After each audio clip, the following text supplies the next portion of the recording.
everyone, welcome to our channel Unacademy Judiciary World and let's crack judiciary with Unacademy। मेरा नाम है अपूर्वा वत्स और मैं हूँ आप सभी की जुडिशरी मेंटोर।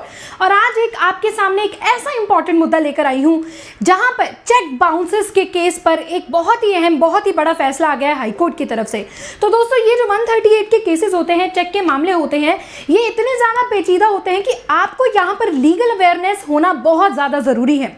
यदि आप अपने राइट्स के बारे में जानते हैं, यदि आप जानते हैं कि इन नए केस लॉज में ऐसी कौन सी चीज़ें आई हैं, कोर्ट ने ऐसी कौन सी चीज़ कही है जो आपके केस में भी काम आ सकती है, क्योंकि इसी तरह की हाई कोर्ट्स के वर्डिक्ट्स या फिर डिसीजंस आपके खुद के केस में भी आप लोग लिंक कर सकते हैं यदि सिचुएशन एंड फैक्ट सेम बैठते हैं। तो इसके एक नॉलेज के लिए आप लोग हमारे चैनल पर डेली इस तरह की लीगल अपडेट्स, लीगल इनसाइट्स को देख सकते हैं और उसके लिए चैनल को सब्सक्राइब कर सकते हैं। तो आइए जानते हैं चेक बाउंस के सेक्शन नंबर 138 के इस बहुत ही बड़े, बहुत ही अहम एक सेक्शन पर, लीगल प्रोविजन पर हाईकोर्ट का क्या यहाँ पर फैसला आया है। तो आइए उसको जानते हैं। लेकिन एक बार आगे चलने से पहले आप सभी को मैं बताना चाहूंगी कि अनअकैडमी आपके लिए लेकर आया है आपके ड्रीम्स को पूरा करने के लिए। यदि आप बनना चाहते हैं न्यायाधीश, जुडिशियल ऑफिसर, तो आप हमारे कोर्सेज में इनरोल कर सकते हैं। इन सभी कोर्सेज पर यदि आप इनरोल करेंगे तो अभी आपको मिल रहा है 50% का फ्लैट ऑफ। यदि आप यहाँ पर 12 महीने का कोर्स लेते हैं तो 35,999, 34,999 का मिलेगा। 18 महीने का लेते हैं तो 39,999 और 24 महीने का लेते हैं तो 49,999 रुपीज़ में आपको ये कोर्स मिल जाएगा। बाकी की इन्फॉर्मेशन मैं एक बार आपको क्लास के एंड में भी दोबारा से बता दूंगी। तो चलिए दोस्तों, आज के इस जजमेंट पर चलते हैं। बहुत ही अहम जजमेंट है और मुझे लगता है कि जितने भी ये 138 के केसेस होते हैं उसमें ये काम आने वाली है। देखिए, जब भी हम चेक बाउंस का केस डालते हैं तो हमें कुछ ना कुछ प्रूफ करना पड़ता है कि पैसा कैसे लिया, कैसे लिया दिया, तो ये सारी चीज़ें प्रूफ करनी पड़ती है। अब यहाँ पर देखिए, कुछ ऐसी चीज़ें सबऑर्डिनेट कोर्ट से कुछ ऐसी गलतियाँ हुई, इनके मजिस्ट्रेट से कुछ ऐसी गलती हुई कि केस की सुनवाई के अंदर एक बहुत बड़ी चीज़ को मिस कर दिया। और उसके बाद जब हाईकोर्ट, कर्नाटका हाईकोर्ट जब ये केस जाता है तो वहाँ हो जाती है इनका केस जो भी है बिल्कुल उसको रिवर्स कर देता है। तो आइए बात करते हैं। यहाँ पर कंप्लेनेंट को प्रूफ करने की जरूरत नहीं है ट्रांजैक्शन को। Again when the accused has admitted it in reply notice. देखिए, जब हम लीगल नोटिस देते हैं कि भाई ऐसे ऐसे चेक का है, आप हमारे पैसे को रिटर्न कर दीजिए, तो जब भी हम ऐसा नोटिस देते हैं उसके रिप्लाई में जो अक्यूज पर्सन होता है वो एडमिट कर लेता है, मान लेता है कि जी हाँ, फॉर एग्जाम्पल 5 लाख रुपए का केस था ये। 5 लाख में जब उसे नोटिस दिया गया तो वो नोटिस में उसने एक्सेप्ट कर लिया कि हाँ, मैंने ये 5 लाख रुपए लिए थे। तो जिस चीज़ को वो एडमिट कर चुका है, और हमारे इंडियन एविडेंस एक्ट के अंदर भी जिस चीज़ को ऑलरेडी एडमिट कर लिया है उसे प्रूफ करने की ज़रूरत नहीं है। तो ये जो इतना बड़ा एडमिशन उसने अपने नोटिस में किया था ना, डिसीजन देते वक्त इस चीज़ को मद्देनजर रखा ही नहीं गया। तो चलिए देखते हैं, कर्नाटका हाईकोर्ट का ये बहुत ही अहम डिसीजन है। हमारे ऑनरेबल जस्टिस राजेंद्र बदमेकार जी का है ये डिसीजन।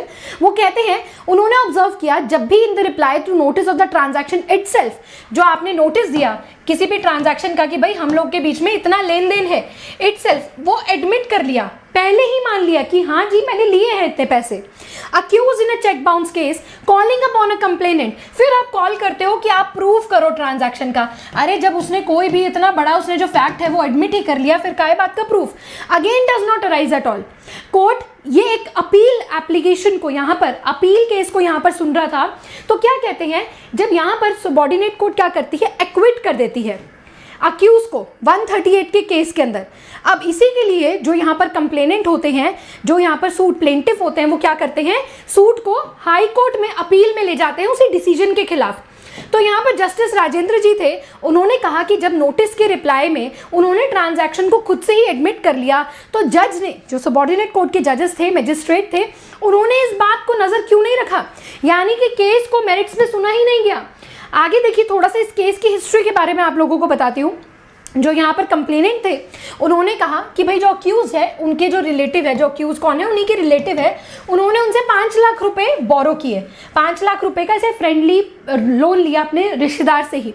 उन्होंने कहा कि मैं तुम्हें 4 से 6 महीनों में ये पैसा लौटा दूंगा, लेकिन नहीं लौटाया। लेकिन इसके बदले उन्होंने एक चेक दे दिया था कि मैं इसकी रिपेमेंट करूंगा, और जो उन्होंने जब डाला तो वो चेक हो गया बाउंस। 5 लाख रुपए का चेक बाउंस हो गया। The magistrate acquitted the accused. ये सब होने के बाद भी क्या करते हैं, मजिस्ट्रेट इसको अक्विट कर देते हैं, यानी कि बाइज्जत बरी कर देते हैं। अब आगे बात करते हैं यहाँ पर। अब वो फैक्ट्स पर थे कि उन्होंने क्या किया कि भाई मैंने रीपे कर दिया, रीपे किस तरीके से दिखाया, तो अब इसीलिए ही वो अपील पर गए। The court noted that since the accused accepted the cheque and the signature, जब उन्होंने अपना नोटिस भेजा तो अक्यूज ने अपना चेक और अपना सिग्नेचर एडमिट किया कि हाँ ये चेक मैंने दिया था, ये सिग्नेचर मैंने ही दिए थे, और साथ ही साथ ये भी एक्सेप्ट किया कि ये जो 5 लाख रुपए मैंने लिए भी थे, तीनों ही फैक्ट्स उसने एडमिट कर लिए। एंड इनिशियल प्रिजम्पशन अंडर 139 की अगर हम बात करें नेगोशिएबल इंस्ट्रूमेंट एक्ट की, तो cheque was issued towards the legally enforceable date. तो ये जो डेट था, ये जो कर्जा था, ये लीगली इन्फोर्सेबल था क्योंकि उसने उसके बदले में चेक भी दिया था कि अगर मैं रीपेमेंट ना कर पाऊं तो लीगली आप इस चेक के अगेंस्ट मुझसे क्या कर सकते हैं, इन्फोर्स कर सकते हैं हमारे इस चेक को और इस पूरे जो केस को। And favour of the complainant के फेवर में चेक दे दिया। कोर्ट ने यह भी देखा, अगर हम 118 ऑफ एनआई एक्ट को देखें, नेगोशिएबल इंस्ट्रूमेंट एक्ट को देखें, the presumption regarding the transaction, जो भी ट्रांजैक्शन हुई है दो पार्टीज के बीच में, जो भी लेन देन हुआ है, चाहे उसने पैसे लिए और चाहे उसने 5 लाख रुपए दिए, being undertaken for consideration hence, और यही उसका कंसिडरेशन माना गया। According to the court the accused rebut the said presumption, तो जो अक्यूज था उसी प्रिजम्पशन को उसने रिबट किया अपने पिछले केस के अंदर। And the court said when the reply notice itself accused, जो आपका रिप्लाई नोटिस था उसमें अक्यूज ने मान लिया भैया मैंने पैसे भी लिए थे और मैंने ये चेक भी दिया, तो बर्डन किसके ऊपर है, अक्यूज के ऊपर है।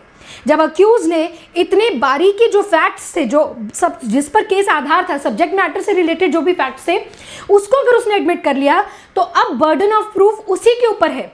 क्या है प्रूफ, कि अगर उसने ये ऑलरेडी रीपेड कर दिया था, यानी कि अक्यूज कह रहा था ये जो 5 लाख रुपए का अमाउंट था ये मैंने ऑलरेडी क्या कर दिया था, रीपे कर दिया था, और रीपे करने के बाद इन्होंने यहाँ पर चेक डाला और मेरे चेक को जबरदस्ती इन्होंने बाउंस कराया और मेरे खिलाफ ऐसी प्रोसीडिंग्स डाली।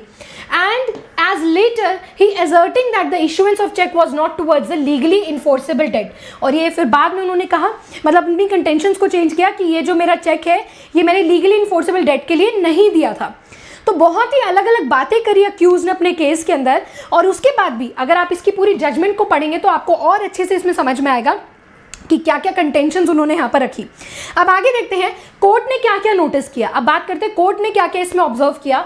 उन्होंने कहा कि accused has not entered into the witness box and his statement recorded under section 313 CrPC is also silent on the repayment of the borrowed amount. यानी कि इतनी सारी गलतियां हुई केस के अंदर, वो ये हुआ 313 सीआरपीसी देखिए क्या बात करता है कि जहां पर क्या कर सकते हैं हम लोग, अक्यूज को एग्जामिन कर सकते हैं।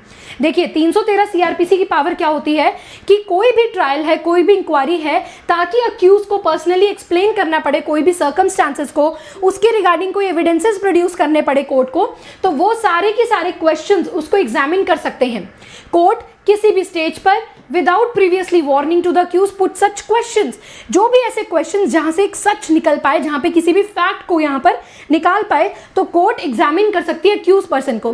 जो 313 में सीआरपीसी में था वो भी सबऑर्डिनेट कोर्ट में साइलेंट थी, कहीं पे भी उसने ये प्रूफ नहीं करा कि उसने लोन को रीपे कर दिया, कि जो 5 लाख रुपए का लोन लिया था वो रीपे कर दिया। साथ ही साथ उसने ये भी मना कर दिया कि ये जो चेक था ये मेरा कोई लीगल इन्फोर्सेबल डेट नहीं था, मैं ऑलरेडी इसकी रीपेमेंट कर दिया है। तो बिना इन सारी चीज़ों के आप सोचिए कि इतना बड़ा फैसला कैसे कर दिया गया। कोर्ट ने यह भी नोट किया कि मजिस्ट्रेट ने कंप्लीटली इग्नोर किया, और जो उसने नोटिस में एक्सेप्ट किया था ट्रांजैक्शन को इन रिप्लाई नोटिस में, उसको भी इग्नोर किया। मतलब केस इसी तरीके से रफा दफा हो गया कि पैसा शायद नहीं लिया गया, या लिया तो उसको वापस दे दिया गया। तो entire approach of magistrate in this regard, जो भी पूरे इस केस के अंदर मजिस्ट्रेट ने अपना काम किया वो क्या था, आर्बिट्रेरी था, अपनी मर्जी से किया गया। ना 313 के रूल को फॉलो किया गया, ना नोटिस को कंसिडरेशन दी गई, ना ही कंटेंशंस को कंसिडरेशन यहाँ पर दी हुई, और इरोनियस था पूरा डिसीजन। तो अब कोर्ट ने क्या करा, ये जो एक्विटल अक्यूज को बाइज्जत बरी किया था, उसकी जो डिसीजन था उसको कंप्लीटली सेट असाइड कर दिया, कंप्लीटली उसको हटा दिया, और यहां पर अक्यूज को कन्विक्ट कर दिया। किसने, कर्नाटका हाई कोर्ट ने अक्यूज को कन्विक्ट कर दिया for the offence punishable under 138 of negotiable instrument act, और 138 के अंदर यहां पर उसको कन्विक्ट यानी कि सजा यहां पर सुना दी गई। एंड फाइनली और कोर्ट ने यहाँ पर अपील को भी अलाउ कर दिया। तो दोस्तों यहाँ पर बारी आपकी है, आपको यहाँ पर बताना होगा कि चेक बाउंस के जो केसेस होते हैं उनमें आपकी यहाँ पर कितनी नॉलेज है, आप किस तरीके से इन केसेस को डील करते हैं। और आप ये देखिए कि कितनी मैसिव गलती हुई यहाँ केस में, तो इसीलिए यहाँ पर अपील में जाकर उसको जस्टिस यहाँ पर मिली। तो यदि आप इस केस की पूरी जजमेंट को भी पढ़ना चाहते हैं तो आपको ये पूरी की पूरी जजमेंट मेरे टेलीग्राम चैनल पर मिल जाएगी। टेलीग्राम चैनल का लिंक आपको डिस्क्रिप्शन बॉक्स में मिल जाएगा।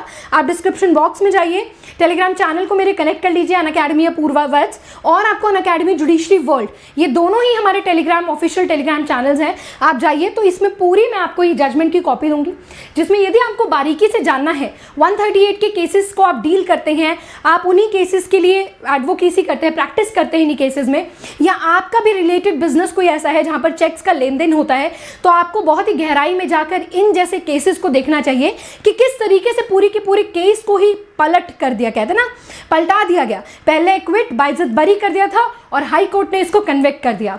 तो इस तरह की लीगल अपडेट्स आप तक पहुंचाना होता है हमारा काम, जिसके लिए आपको करना होता है सिर्फ और सिर्फ हमारे चैनल को सब्सक्राइब। तो यहाँ पर देखिए इस तरह की ये जो लीगल अपडेट्स हैं ये सब आप तक जाना बहुत, इवन ये सिर्फ वकीलों या फिर जो लीगल फील्ड में है उन्हीं के लिए नहीं, एक आम जनता तक भी ये सारी चीज़ें पहुँचनी चाहिए, क्योंकि हम बिजनेस डेली ट्रांजैक्शन में इन सारी चीज़ों का डे टू डे लाइफ में यूज़ करते हैं। तो आशा करती हूँ आपको ये वीडियो पसंद आई होगी। अगर आपको ये वीडियो अच्छी लगी है तो आप इस वीडियो को लाइक करें, शेयर ज़रूर कीजिए। और साथ ही साथ आप लोगों को बताना चाहूँगी, यदि आप ऑल इंडिया बार 19 की तैयारी कर रहे हैं तो आप जुड़ सकते हैं मेरे बैरिस्टर बैच के साथ। ये जो बैच है इसमें मैं टोटल आपको 25 सब्जेक्ट्स करवा रही हूँ, सभी इंपॉर्टेंट एमसीक्यूज, केस लॉज, मैगजिम, सारी चीज़ें आपको करवाई जाएंगी इस बैच के अंदर। इस बैच का लिंक भी आपको डिस्क्रिप्शन बॉक्स में मिल जाएगा। आप केवल क्लिक करेंगे और ये जो कोड है ये लगाएंगे APU, मेरे नाम के पहले 3 अक्षर, तो आपको यहाँ पर सबसे ज़्यादा डिस्काउंट मिल जाएगा और आपको मेरी यहाँ पर पर्सनल मेंटरशिप भी मिल जाएगी। डेली यहाँ पर क्लास होती है, आप 9 से 10 बजे भी मेरी क्लासेस में जुड़ सकते हैं, जो कि एक प्राइम टाइम होता है जहाँ पर मैं सभी जो मेजर सब्जेक्ट्स हैं उनकी हार्डकोर स्टडी मैं आपको कराती हूँ। तो आप लोग डेली उनके साथ जुड़ सकते हैं। साथ ही साथ यहाँ पर आपको मैं बताना चाहूँगी अनअकैडमी के कुछ बहुत ही बेहतरीन ऑफर्स हैं। वो बहुत ही बेहतरीन ऑफर्स इस तरीके से है कि आपको हमारे सभी कोर्सेज पर 50% का ऑफ मिल रहा है। ये ऑलरेडी मैंने आपको बताया। आप मेरा कोड यूज़ कर सकते हैं APU, मेरा कोड है दोस्तों APU। यदि आप ये कोड लगाएंगे ना तो आपको सबसे ज़्यादा यहाँ पर डिस्काउंट मिल जाएगा, 50% का ऑफ मिल जाएगा और साथ ही साथ आप सभी को पर्सनल मेंटरशिप भी मिल जाएगी। इसके बाद अनिल खन्ना सर का बैच है, इसमें ऑलरेडी सिर्फ 50 सीट्स बाकी हैं, तो आप इनका ऑफलाइन एंड ऑनलाइन बैच को ज्वाइन कर सकते हैं चंडीगढ़ के अंदर और आप अपनी जुडिशरी की तैयारी कर सकते हैं। इसके बाद आपको यहाँ पर एक कॉम्प्रिहेंसिव बैच मिलेगा तनसुख पालीवाल सर का, इसको भी आप लोग कनेक्ट कर सकते हैं। और यहाँ पर आपको मिलेगा एक और जुडिशरी बैच, यानी कि जो हमारा अनअकैडमी का जो सब्सक्रिप्शन है वो एक नेटफ्लिक्स की तरह है। आपको सबके बैचेस यहाँ पर मिलेंगे, सभी एजुकेटर्स के बैचेस, सभी की प्रीमियम क्लासेस, टेस्ट सीरीज, ये सारी चीज़ें आप लोगों को मिलेंगी। तो प्लस सब्सक्रिप्शन का प्राइस मैंने आपको बताया था 12 मंथ्स के लिए 34,999, 18 मंथ्स के लिए 39,999 एंड 24 मंथ्स के लिए 49,999। एंड 50% ऑफ के ऑफर को अनलॉक करने के लिए आप मेरा कोड यूज़ कर सकते हैं APU, जो कि बहुत ही आसान है, जिससे आपको सबसे ज़्यादा डिस्काउंट भी मिल जाएगा। This is iconic. तो आप अपने हिसाब से तैयारी कर सकते हैं। इसके अलावा अगर आपको कुछ भी परेशानी है, आपको मुझसे डायरेक्ट बातचीत करनी है, तो आप मुझे टेलीग्राम पे भी कनेक्ट कर सकते हैं @अपूर्वा वत्स पर। तो चलिए आज के लिए इतना ही। मैं मिलती हूँ आप सभी से अपनी अगली वीडियो में, अगली लीगल इंसाइट, लीगल अपडेट में। तब तक के लिए आप सभी को ऑल द बेस्ट एंड जय हिंद।